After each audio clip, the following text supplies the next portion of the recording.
மடி மீது நீ இருந்தால் ஸ்வர்க்கங்கள் உண்மை என்று ஆகாதோ.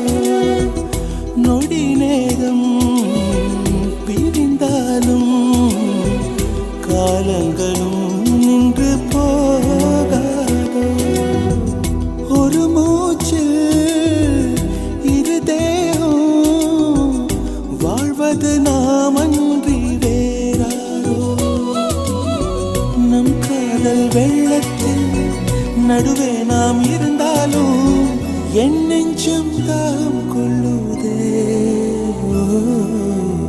நீ தூங்கும் நேரத்தில் என் கண்கள் தூங்காது கண்மணியே, கண்மணியே. கண்ணுக்குள் கண்ணாக என்றென்றும் நீவே